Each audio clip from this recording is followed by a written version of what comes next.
Got some real exciting stuff on the agenda today. Maybe not for you guys, but for me.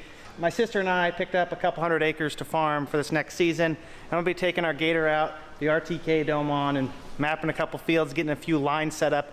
That way we can just pull into the field, beep boop up, click a few buttons, and be ready to steer straight and stay within our lines. As of yesterday, we do have all of our seed corn in as well. We've got everything ranging from Bex to Cal, Pioneer, Channel Bio, and of course our Burris here. I'm excited for what this season has ahead of us, although it doesn't look like we're gonna be planting anytime soon. And as a matter of fact, we may get rained out doing this project. But it's the only warm day this week. It's 70 degrees and pretty windy outside. The only hiccup in this process was that our turf trailer we use to haul around this in our lawnmowers does not have a hitch that fits onto my heavy duty pickup. And I've got this problem where if I have even of an inkling of a need for some tools or hardware, I go and buy it. So I stopped by our local Rural King, picked up a drop down adjustable hitch. Just had to do it. Had to do it. Surely I'm not the only one that was bothered by this dirty windshield. Thankfully, we got John Deere Classic Glass Cleaner. Best in the business. Might use a little too much. Is it perfect? No. But that's substantially better. At least to the point where I can't use the excuse that I had no idea what was going on in front of me.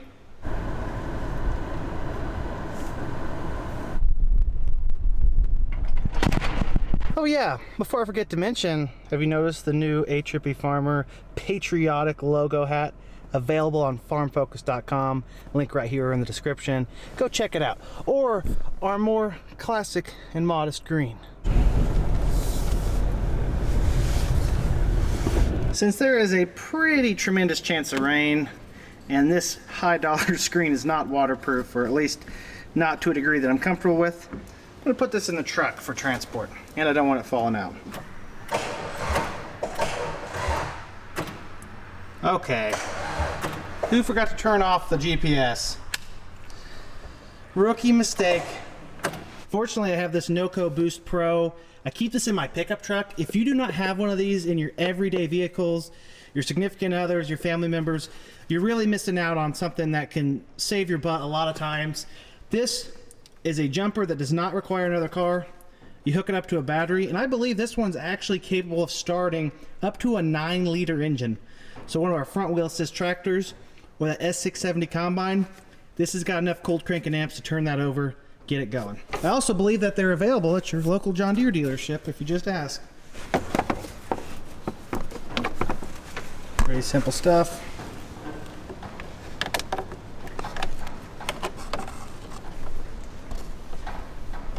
Hook that bad boy up, turn it on.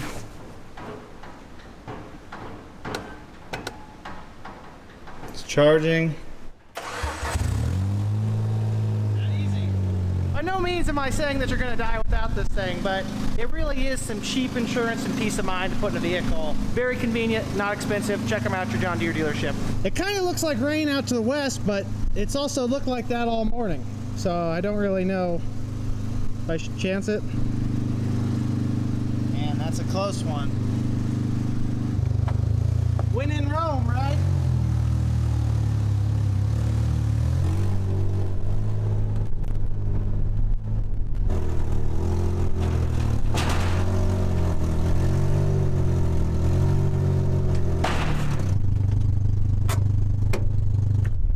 Yes, everyone, the gator is strapped down, don't worry. I've already got my scouting report and we're at the field, so we're gonna get after it. It never fails that when I take the gator out to map new farms, it's extremely windy outside, so I do apologize in advance for any kind of sound issues. Woo!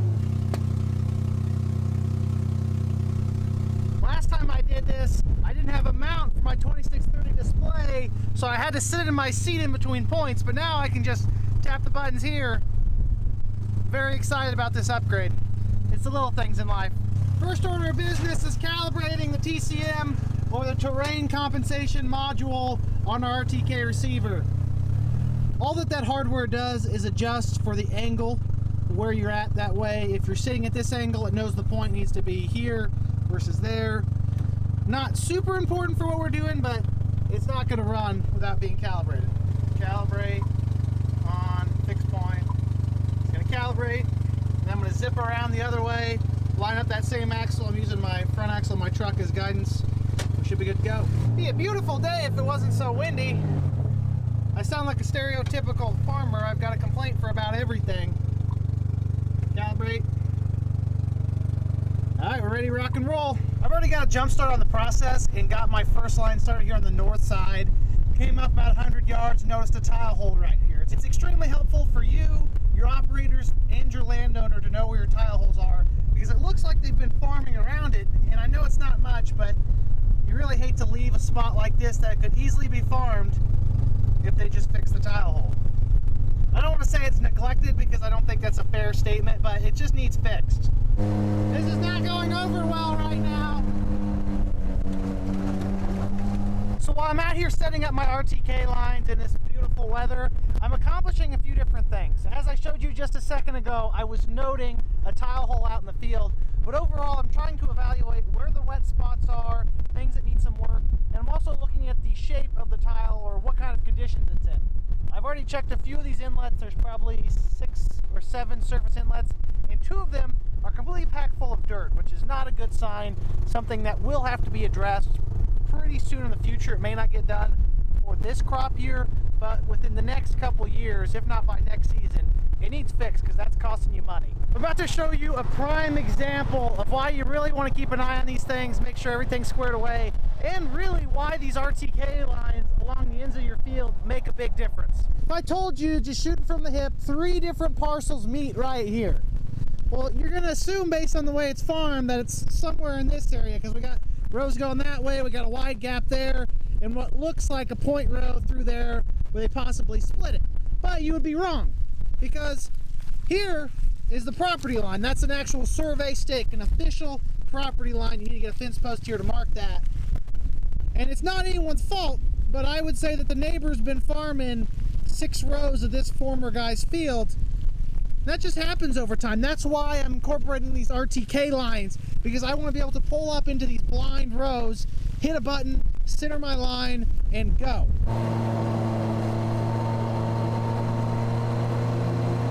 I just finished field 3 out of 4, and the rain has not really let up at all, but I'm going to go for 4 out of 4, just for the simple fact that I don't want to come back until I'm either fixing tile or planting the field.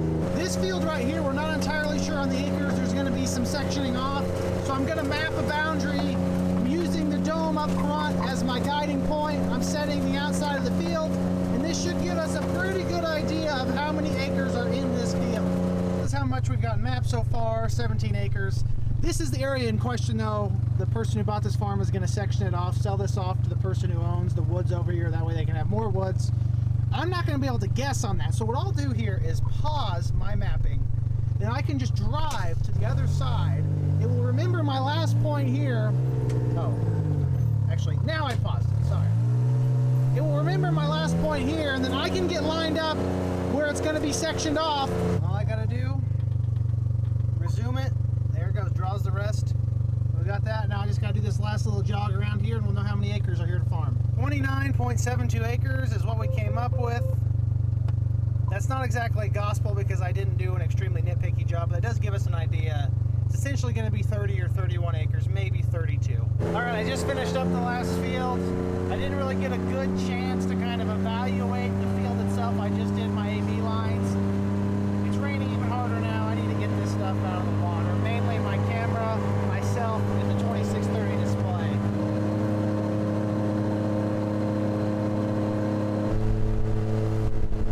I'm always happy to see that no one stole my truck while I was gone. Just terrible weather, no matter how you look at it.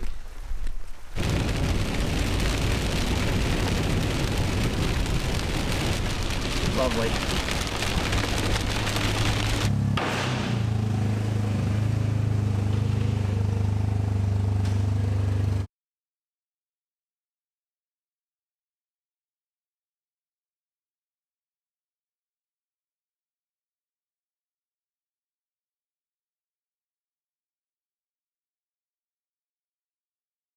This isn't going to come as a surprise to most of you at this point, but the weather forecast was wrong. Go figure. instead of getting an inch of rain like they were calling for, we got closer to 3 inches of rain in a very short amount of time. We're talking just a couple hours. What that means is that our new 24-inch tile project is already underwater and moving quite the load. So let's take a look at that. Now this is far from the most amount of water that I've ever seen out on this farm, but it is enough to really test these tiles out. The old 24 is completely underwater. The new one is just up the road. You can see pretty large pond out here. The new 24-inch tile that was just installed a couple weeks ago is right in that area. There's really no sign that it's running, but I can guarantee you, if you hopped in there, you'd be going for a ride.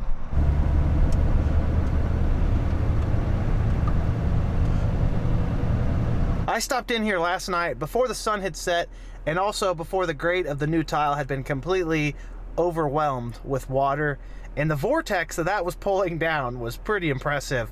I'll go ahead and post an excerpt from my Instagram story on here because I didn't film it with this camera. I used my phone, so sorry for the formatting. What this just goes to show you, if you want to see live updates, you got to follow me on Instagram, aTrippyFarmer, same as the YouTube channel. Last night, these outlets were completely engulfed in water. The top of the water line was probably a foot shy of the crest of the ditch. We got a lot of water coming through here.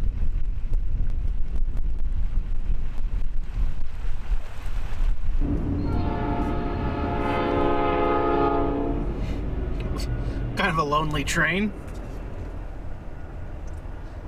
See you later, buddy. Here's your 7-hour later update. There's still quite a bit of water. This is a higher up terrace right here. That's the main ponding area. I did get confirmation that we received just a smidgen under 3.5 inches of rain last night. That's just shy of 90 millimeters for you metric folk out there. I had made a joke that Mother Nature was gonna quit the rain after we installed this big tile project, but I was wrong. My reverse psychology did not work, and it's rained even more. The water has almost certainly subsided a substantial amount already, but still got quite a ways to go. You can see flows taking some of those corn stalks to the big tile over there, and then somewhere in here obviously is the other big tile. I don't exactly want to step in there and find it right now because I guarantee it'd suck me right in. Now the outlet side has definitely gone way down. This buttermilk drainage ditch, as it is coined, has probably been down 8 or 9 foot from its crest. But that's a lot of water moving out of those tiles. Checking in with your 40-ish hour update of the drainage process from our initial status, and really only a little puddle left compared to what was here initially. 3.5 inch rain ends up on this farm, drains off of all of the neighboring farms because it slopes in. It adds up to quite a bit of water. For the first time since this really got underwater, you can actually see the tile working in there, albeit very marginally. It's bubbling up. There's a tremendous amount of water that has moved through these tiles. I know that it may seem like it hasn't drained this very fast, being that it's been 40 hours, but to put this in comparison, prior to installing the secondary 24-inch tile, this could be underwater for 4 or 5 days. Whereas we're only 2 days, not even 2 days since the major rainfall, and by tonight, just in another 4 or 5 hours, this will be down to just a trickle. Gravity and pipe size, they're a heck of a combination. We're gonna get started early on our damage control from this rain. We're gonna take the backhoe down there, scrape away all those corn stalks while they're still floating up on top of the standing water, get them to the ditch bank. That way we don't have to worry about them here in a couple of weeks, hopefully, when we're planting. When it's dry, we can just burn them off. Those corn stalks are notorious for holding a very large amount of moisture, and they really will not dry out well and will make planting through them very difficult. So we're gonna try and lessen that load as much as we can initially. I don't know what my dad has been doing in this thing, but it is messy. Oh yes. Well, better than the planter tractor.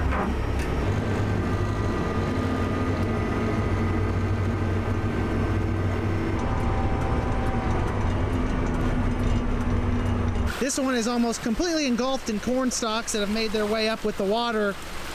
And I mean, it's flowing fine. You got a vortex pulling air through. But I think we are gonna have to do something about these corn stalks.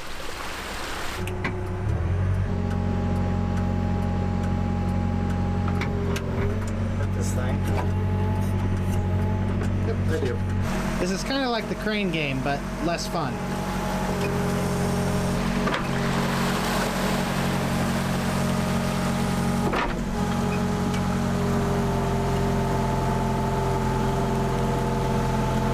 I'm not sure what this is more of, unnecessary or dangerous. But he's the boss, so this is what he wants to do. That's what he wants to do. I would say surely that helps with drainage a little bit. If not, makes our lives a little bit easier in the spring when we're planting, which is hopefully soon. These 24-inch tiles are so big that it would take a pretty big chunk of residue to go through all at once to cause any kind of issues. For the most part, when this stuff gets in here, it just gets sent right through. For some reason, it's surprisingly peaceful to sit here and watch the water flow in and out of this concrete box. It's kind of the intermediate point where one of our big old 24 inches that's leaving, a surface drain, and then 3 or 4 different subsurface tile networks. There's a lot of water moving, to say the least.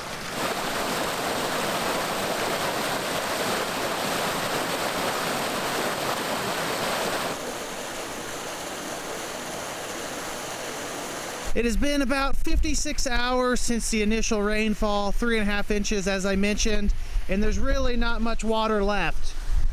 Just a little bit of a trickle running out of the center of the farm, making its way to the new 24 right there. It must have uncovered itself sometime last night, but it's going in at a decent pace right now. Not much more running to the other 24. Won't be anything left here by noon, I'd say.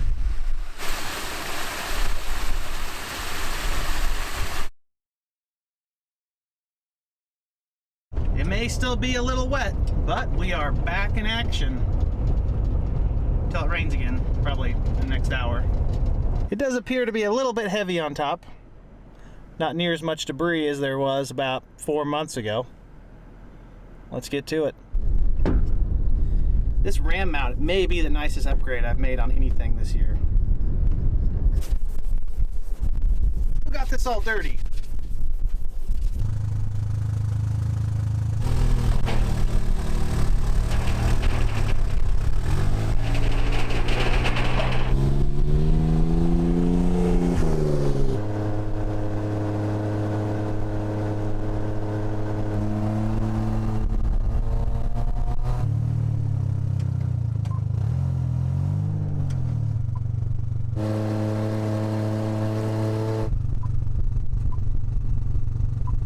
Job's never finished with tornado cleanup. That track hoe right there is cleaning up at a house site that was hit square in the middle by the tornado that came through here in December. And they're still working to repair that lot. Obviously all the buildings and facilities are gone, but they will eventually try to farm that. I don't know how many hours they've had to commit to repairing that. They've been out there for a while. For some reason, I don't know if that's to do with the moon or the tides or what, but the tornado boards are always nail side up. I wish they could all be downwards, that way we run over them, we just push them into the ground, but that's not the way it is. It appears that our new terrace tile inlets are not running at full capacity due to some debris buildup. I thought I had the perfect excuse, no muck boots, but then I realized my pickup truck's right there and I do in fact have my muck boots there, so darn it, I got a conscience. I gotta come back here, I've got the gator, clean these off so the rest of this water will drain. I can hear it trickling, just not moving full speed. Really not too much obstruction there, we'll leave it. All jokes aside, and hopefully without jinxing any of our tires this upcoming season, I just want to comment about how proud I am of the quality of work we did, my family cleaning up this field from the tornado damage. For those of you who didn't see it, go back to my video in December and stop at this field specifically. It's probably 2/3 of the way through the video, and really visualize how much stuff was out on these fields. Our field here to the north and the field to the south that we're picking up to farm this year. I mean, there was an incredible amount of debris from that house site that I just showed you they were cleaning up still. And I know for a fact we didn't get it all. You're never going to get it all, but there is a fraction, if not just a tiny sliver, of what was once out there. Hello, inlet? Are you in there?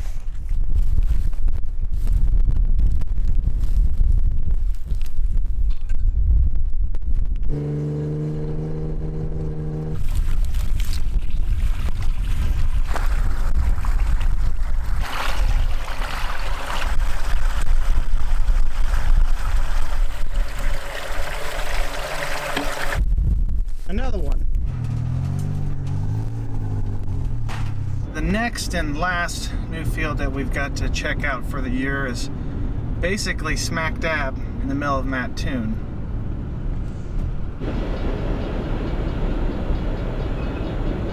All right, last run for the day and we should be done.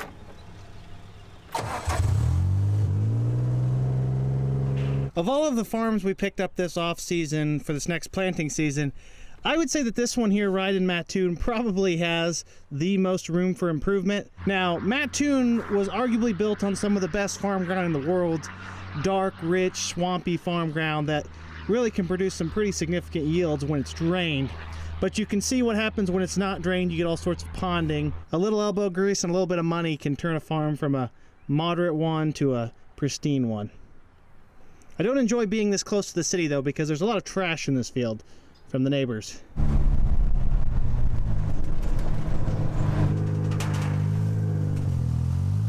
This is a common sight in a railroad town, unfortunately. That project is finally done after multiple days of working on it. Well folks, I hope you enjoyed this multi-day adventure we've had here in central Illinois with planting season approaching, and as we do a little work to expand our family farm. I appreciate you all tuning in. Make sure you head over to farmfocus.com, check out the hats and other merchandise, as well as the other awesome agriculture YouTube content creators on that site. There's a lot of good ones. You may have heard of a few of them before. That being said, like the video if you enjoyed it, subscribe if you want to see more, and comment down below if you have any questions. You know I love to talk about farming. Have a great day, everyone. Peace!